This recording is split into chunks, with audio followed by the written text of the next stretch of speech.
네, 안녕하십니까. 한 주 잘 지내셨죠? 요즘은 코로나에 확진이 안 된 분들을 찾아보기 힘들 정도로 많은 분들이 확진되고 있는 것 같은데요. 다들 건강 유의하시고 얼른 또 회복되시기를 소망해 봅니다. 사실 요즘 뉴스만 켜면은 들려오는 국내외 상황들을 보게 되면 참 우리는 어려운 시절을 함께 보내고 있는 것 같습니다. 그 가운데서도 우리 가운데 삶을 허락하신 하나님 앞에 올바르게 반응하며 살아가는 우리가 되었으면 좋겠다는 생각을 한번 해 보았었습니다. 오늘 함께 읽어볼 말씀은요, 누가복음 20장 45절에서 21장 4절까지인데요. 우리 함께 같이 읽어보겠습니다. 모든 백성이 들을 때 예수께서 그 제자들에게 이르시되 긴 옷을 입고 다니는 것을 원하며 시장에서 문안 받는 것과 회당의 높은 자리와 잔치의 윗자리를 좋아하는 서기관들을 삼가라. 그들은 과부의 가산을 삼키며 외식으로 길게 기도하니 그들이 더 엄중한 심판을 받으리라 하시니라. 예수께서 눈을 들어 부자들이 연보궤에 헌금 넣는 것을 보시고 또 어떤 가난한 가부에 두렙돈 넣는 것을 보시고 가라사대 내가 참으로 너에게 말하노니 이 가난한 가부가 모든 사람보다 많이 넣었도다. 저들은 그 풍족한 중에서 헌금을 넣었거니와 이 과부는 그 구찬 중에서 자기의 있는 바 생활비 전부를 넣느니라 하시니라. 아멘. 오늘 읽은 본문은 다들 잘 아시는 그 과부의 헌금에 대한 내용이죠. 때마침 현재 우리가 밴드를 통해서 나누고 있는 묵상 본문이 누가복음이고 지난주의 말씀이었던 이 말씀이 눈에 들어와서 오늘의 본문으로 택해 보았습니다.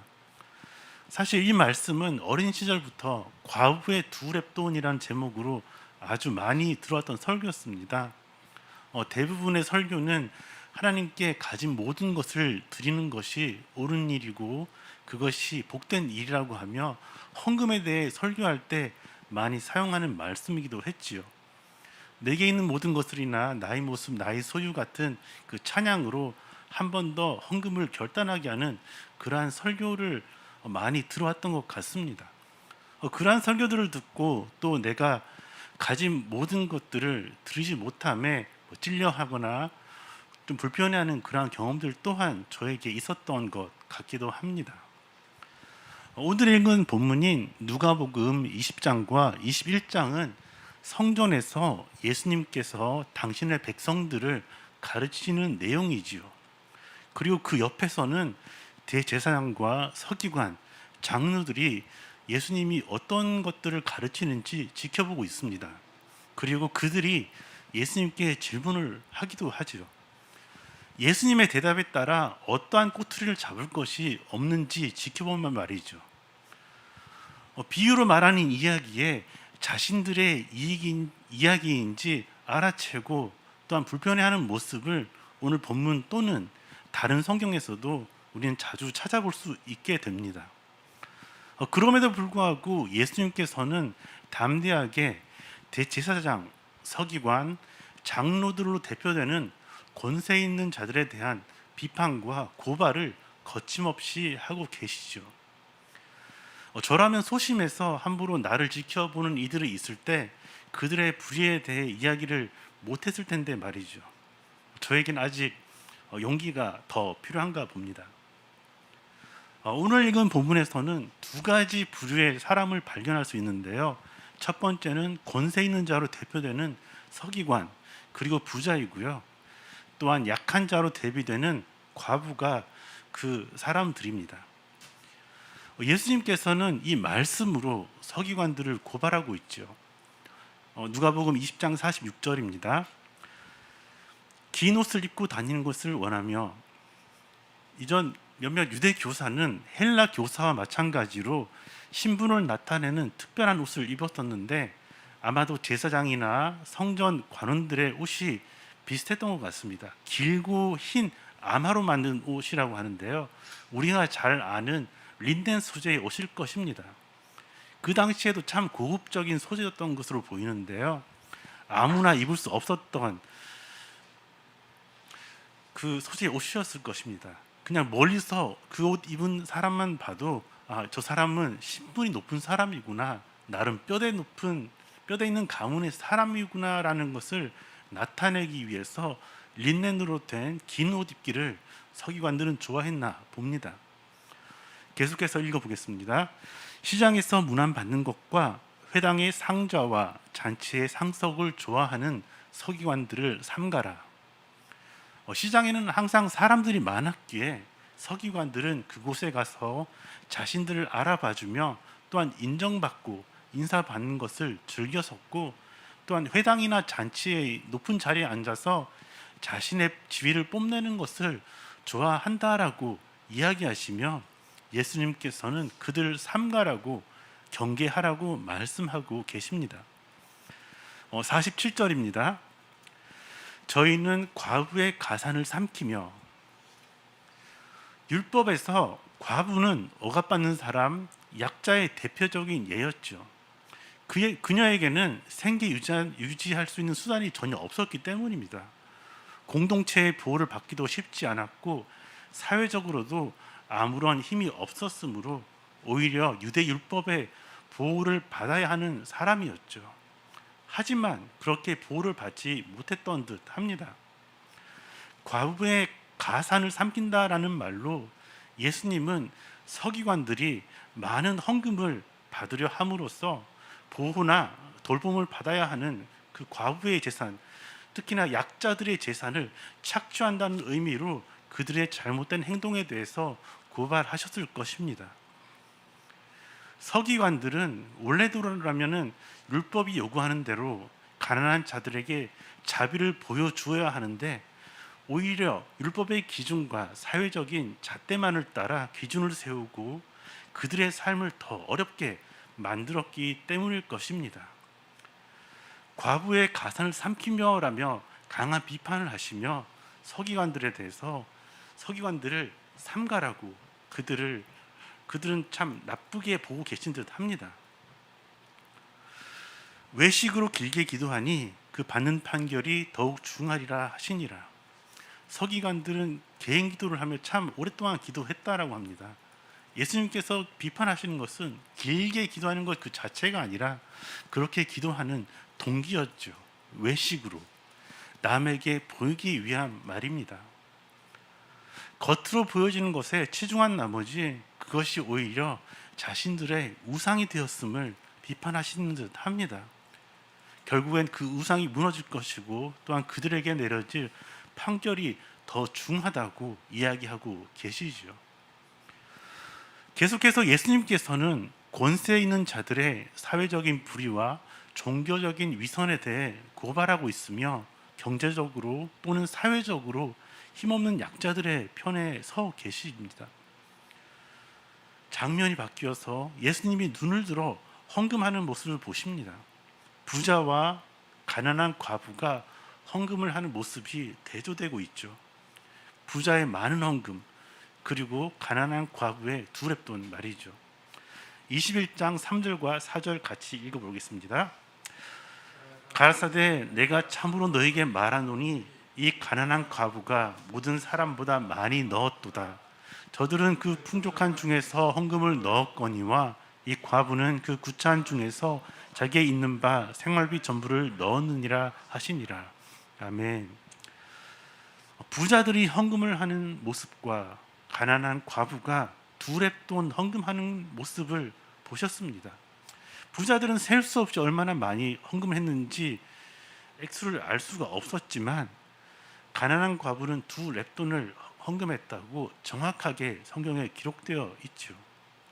과부가 헌금으로 드린 동전 혹은 렙돈은 당시의 가장 작은 가치의 동전이었습니다. 하지만 예수님께서는 과부가 모든 사람보다 많이 넣었다라며 칭찬을 하고 계십니다. 그런데 생각해 볼 것은 예수님의 칭찬이 참으로 과부를 향한 칭찬이었을까요?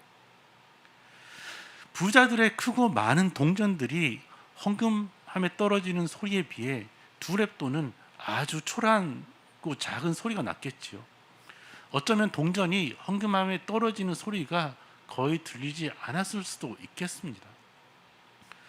예수님께서는 말씀하십니다. 부자들은 풍족한 중에서 헌금을 넣었고 과부는 구차한 중에서 생활비 전부를 넣었다. 다시 말해 가난한 중에서 생활비에 전부를 넣었다라고 말씀하고 계신 것이죠. 그렇다면 그 가난한 과부의 생활은 어떻게 되었을까요? 어떤 글에서는 유대 회당에서 가난한 사람들에게 식량을 주었기에 그 과부는 굶지는 않았을 것이라고 말을 하며 위로하고 있지만 잘 모르겠습니다. 먹는 것을 제외한 그 가난한 과부의 생활은 어땠을까요? 그의 삶은 어떻게 유지가 되었을까 상상이 가지가 않습니다. 그럼에도 그녀는 사회에서 요구하는 공동체의 의무에 책임을 다해야만 했던 것이죠. 서기관들의 내세우는 기준에 의해 하나님 앞에 늘 빚진 마음으로 살아가지는 않았을지, 또한 죄인된 마음으로 살아간 건 아니었을지, 또한 얼마나 어려운 마음으로 하루하루를 살아갔을지 상상도 안 되는 것 같습니다. 어쩌면 권세 있는 자들이 약한 자들에게 스스로 죄책감을 느끼도록 죄인으로 몰아가고 있었던 건 아니었을까 생각을 한번 해보게 되었었습니다. 그리고 이 일들은 전부 성전이라고 불리우는 거룩한 장소에서 벌어지고 있는 일이었죠. 예수님이 성전에서 가르치고 계시던 중 어떤 사람들이 예수님의 생각을 묻습니다. 21장 5절과 6절입니다. 같이 읽겠습니다. 어떤 사람들이 성전을 가리켜 그 아름다운 돌과 헌물로 꾸민 것을 말하며 예수께서 이르시되 너희 보는 이것들이 날이 이르면 돌 하나도 돌 위에 남지 않고 다 무너뜨려지리라. 아멘. 어떤 사람들이 헤롯의 새 성전의 웅장함과 아름다움에 대해서 예수님께서는 어떻게 생각하십니까? 라고 묻고 있습니다. 사실 헤롯 성전은 종교적 열심이 강한 유대인들의 환심을 얻기 위해서 이방인이었던 헤롯이 새로운 성전을 건축하게 되었던 것이죠. 어떻게 보면 정치적인 목적에 의해 성전이 건축되었던 것입니다. 새로운 성전을 재건함으로써 자신과 정치적으로 결탁한 그 당시 유대 종교 지도자들이 다시 성전을 중심으로 일반 민중들에게 더욱더 정치적인 큰 영향을 행사하기를 바랬었더라고 이야기를 합니다. 성전은 많은 건물로 되어 있었고 고대 세계에서 가장 크고 화려한 건축물 중 하나였죠. 예수님께서 탄생하기 전부터 성전 건축이 시작되었으며 예수님께서 사역을 하시던 공생의 시간 가운데서도 계속 건축이 진행되고 있었다라고 합니다. 성전 건물을 위해 전 세계에 많은 유대인들이 헌금을 했으며 너무 많은 헌금과 헌물이 바쳐지는 바람에 벌어졌던 일들 중 한 가지는 성전 입구에는 그 성전의 화려한 영광을 나타내는 금으로 된 포도나무가 있었는데 그 남는 헌금과 헌물로 그 포도나무에 계속해서 가지를 덧붙였다라고 합니다. 포도나무에 계속해서 금으로 된 가지를 붙였다라는 것이죠. 더 풍성하고 더 화려하게 보이도록 말이죠. 가난한 과부가 전부인 두 랩돈을 힘겹게 성전 헌금통에 넣을 때 사람들은 성전에 새로 놓인 덜덩이와 그 장식에 대해 이야기하고 있었습니다. 사람들이 성전이 아름답지 않습니까? 라고 묻는 그 질문에 예수님께서는 껍데기뿐인 그 아름다움에 대해서는 반응하지 않으시고 결국에는 그것들이 무너지게 될 것이다 라고 말씀하십니다. 예수님께서는 부자들의 그 헌금 동전 소리가 성전을 가득 메울 때 가진 것의 전부인 두 랩돈을 넣는 가난한 과부를 보셨습니다. 그녀의 전부가 껍데기뿐인 성전 장식의 한 부분으로 사라지는 것을 보셨던 것이죠. 오늘 말씀을 통해 예수님께서는 거룩한 장소, 곧 성전이라고 불리우는 곳에서조차 비상식적인 일들이 벌어지고 있는 것을 고발하고 계신 것이죠. 설교를 준비하며 이 말씀이 생각났었습니다. 누가복음 5장 30절입니다.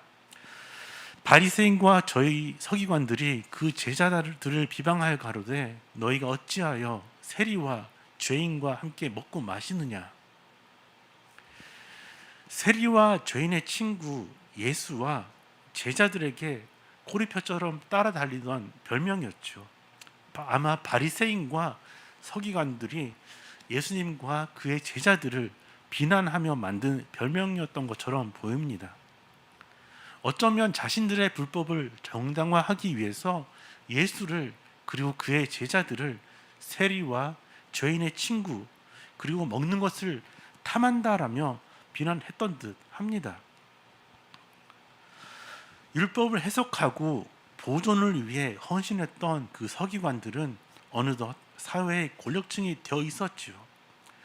하지만 그들이 만든 사회 규범은 단 2렙돈으로 하루를 힘겹게 살아가야 하는 과부의 전 재산마저 성전에 바치도록 만들어 버렸습니다. 그들의 기준에 합당한 헌금을 하지 못하는 그 과부를 죄인으로 만든 것은 아닌가 모르겠습니다. 그들은 세리를 죄인으로 낙인 찍었지만 약한 이들의 가산을 삼키며 더 악한 일을 저질렀던 것이죠. 가난한 그녀가 2렙돈을 힘겹게 성전 헌금통에 넣었을 때 다른 사람들은 성전에 지어진 그 아름다운 돌로 표현된 장식물들에 대해 이야기하고 있습니다. 오늘의 본문들 묵상하며 한 영화의 대사 모시 중원디라는 한 문장이 떠올랐습니다. 오늘 읽은 본문에서 나온 것과도 비슷한 상황이 오늘날에도 여전히 들려올 때마다 참 안타깝습니다. 이전에는 별 생각이 없었던 모습으로 살아온 제 모습과 그리고 그저 당연한 일이라고 생각해왔던 제가 참 부끄럽기도 합니다. 여전히 저는 용기가 없는 사람이고 사회적인 문제나 정치적인 문제 그리고 교계에서 벌어지는 문제에 대해서 소리를 내는데 주저하는 사람이죠. 하지만 제가 알고 있는 것은 하나님 나라를 살아간다는 것은 그저 개인의 신앙의 만족을 위해서만 살아가는 것이 아니라 하나님의 뜻이 하나님께서 우리에게 알려주신 그 소중한 가치가 내가 선 자리에서부터 올바르게 이루어지기를 기도하며 또한 살아가야 한다라는 것입니다. 하나님께서는 우리를 살아있는 하나님의 성전으로 부르셨죠. 오늘도 우리가 살아계신 하나님의 성전으로 합당하게 살아가며 또한 하나님의 마음에 더 가까이 나아가는 우리 씨앗 공동체가 되기를 간절히 소망해 봅니다. 우리 함께 오늘 말씀을 생각하시며 함께 잠잠히 기도하시겠습니다.